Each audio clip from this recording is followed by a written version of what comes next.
rapist, you are a liar, and you are a manipulator, motherfucker. You attacking me yesterday. Didn't really have a solid reason as to why you had to do that. You didn't have a solid reason. But today I'm going to expose your lying ass. We don't you deserve every bad thing that's coming your way. And your fucking end is coming, motherfucker. Your fucking end is coming. You're a monster. You're a monster. Chameleon, you're a monster. You're a monster. You're a rapist. You're a user. You're a manipulator. You're a liar. Yes, of course. Twatandise n'akatambi ako akabadde kagenda maaso n'okubanga akatambula. Akatambi ka mboozi wakati wa mwana mwala Asensia ng'anyumya ne Dr. Jose Chameleon. Gwalaba simanyi oba oyinza okukuyita okunyumya. Oyinza okuyita okunene ngano oba kuteeseganya simanyi. Wabula mwana mwala oyo Asensia UG yabadde n'obusungu bw'amaanyi nnyo nnyini ddala. Ng'agenda maaso n'okuba nti ayolekeza obubaka obukambwe nnyo eri Dr. Jose Chameleon. Oluvannyuma lw'ebyo ogenda maaso n'okuba nga biba mwana mwala nga atudde mu motoka agenze maaso n'okuba nti alikodinga akatambi akalala okutwongera obubaka ku byonna ebyagenze maaso n'okuba nti bibaawo. Tugenda mutya pakadde. For how long are we going to stay quiet? Abantu bali in my DMs, mu keep quiet, he can kill you, he can do this, he can attack you. Asobola okutega, put down those spots. Guys, I'm tired of being quiet. Sajja, this is the third. Still mwana mwala ono agenda maaso n'okunyonyola n'agamba nti mu biseera bya lockdown Dr. Jose Chameleon agenda maaso n'okuba nti amunyiisa obulamu n'essekunyiwa yenna. Time he's attacking me. In lockdown, he made my life a living hell. And I was quiet about everything. I distanced myself. Until yesterday, I have to come Still out. Mwana mwala ono Cynthia azikubamu ne zaaka. Yagenze maaso n'okugamba nti Dr. Jose Chameleon bw'atagenda maaso nakuba nti amwetondera. Chameleon yandika kananga ali ku ttaka. Yakozeseza statement egamba nti Chameleon is going down mu buufo. Chameleon, I'm here to let you know that you are going down. You're going down. You either have to come clean. You have Still mu bimu ku mwana mwala ono byagenda maaso n'okubanga agattako agamba nti Dr. Jose Chameleon ayina draga gy'aliko oba ebiragalalagala oba ekiragalalagala nti wekibanga si kyekyo yandibanga alina ebyekika ebimusumbuwa ebyaleetera ne mukyala we okuba nti yamwabulira. whatever drugs he's on, whatever he's on, oba ayina birika ebyekika ebimutawaanya, he needs help. Let's all come together and help Chameleon, because Chameleon needs help. Because there was really no reason for him to attack me. There was no reason at all. There was no reason. So, exactly, byebyo nno mukwano gwange byogenze maaso n'okuba nti nno olaba okuva side eyo. Anno luno olutalo lugenda maaso n'okuba nti budevelopinze oba lugenda maaso n'okuba nti lusituka busitusi. Olutalo wakati wa mwana mwala oyo amanyiddwa nga Asensia wamu ne Dr. Jose Chameleon.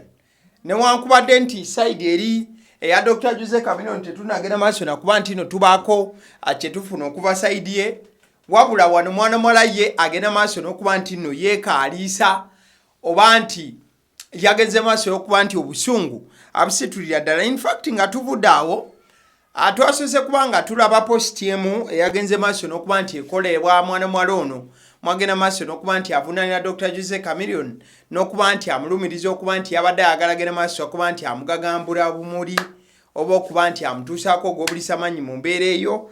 Ngenda kuba nga mbisomanga we biri wadde nti ebigambo ebimu bizito, wabula tujjagenda maaso n'okuba nti tubigaayagaaya mpola bisobole okuba nti bituukagana n'omutindo mbuufu obufaananako bwe butyo. So mwana mwala ono okusinziira ku hando ye eya Cynthia Music, bw'obanga ogenze maaso okuba nti omunoonyako ku Instagram, we yagenze maaso n'okuba nti awandiikira omuko gw'ebbaluwa ogw'obukambwe eri Dr. Jose Chameleon ogwadde gugenda maaso okuba nga guno ganyabwe guti.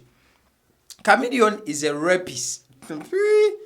For even the project I did with him, he wanted me to tee him before I did the song. That's why he refused to promote the song, because of him rejecting to he make me a property and claiming me in public but using me in public. Nti Dr. Jose Chameleon mukwa nti kala mukwasi w'abantu ebigambo bya Sincere Music nti ne project gye bagenda maaso n'okubanga bakola Dr. Jose Chameleon yayagala genda maaso n'okuba nti mwana mwala ono bakikwata mukaawe mu mbeera ye ey'omukwano nga tebannaba kubanga bakola oluyimba. Era mwana mwala ono agamba nti yensonga lwaki Chameleon yagaana n'okuba nti oluyimba olwo alutambuza lwa nsonga nti tebagenda maaso nakubanga maniyu ezannya n'Arsenal mu buufu obufaananako bwe butyo. So Chameleon kwe kugenda maaso n'okuba nti agaana okuba nti yatambuza oluyimba. Rejecting to he make me lwakuba oluzungu mwana mwala ono lwe yawandiise lwa bitegetege. Rejecting to he make me a property and not claiming me in public but using me in public. Ako kazibu nnyo kakutegeera osaana kuba nti obuuza Sincere kye yategeezezaawo. Then still mu bubaka Sincere bwe yagenze maaso n'okuba nga awandiika agamba nti he made me believe I had a problem whole time he needed therapy. He has attacked me today because I still refused to have sex with him over a song he asked to be on I Pray. Oluzungu dwo lukaluba naye tujja kulusenjula mpola nti yandeetera okukkiriza nti nalina obuzibu wabula nga ye yeetaaga therapy. Olwaleero agenze maaso n'okuba nga nnumbagana kubanga nagaanye okwebaka naye over a song he asked to be on I Pray. God blesses this man so he can see the truth and not be a lying rapist. Nti mukama awo omusajja ono omukisa alaba amazima aleme kuba mukwasi w'abantu omulimba. Ebyo bigambo bya Sincere Music. Sincere Music agenda maaso n'agamba nti he teased his own son, his granddaughter, to be real guys. Please, Regent is running mad. He needs help. He struggled me today and almost killed me. Nti yagenda maaso no ekyo kizitowa nnyo.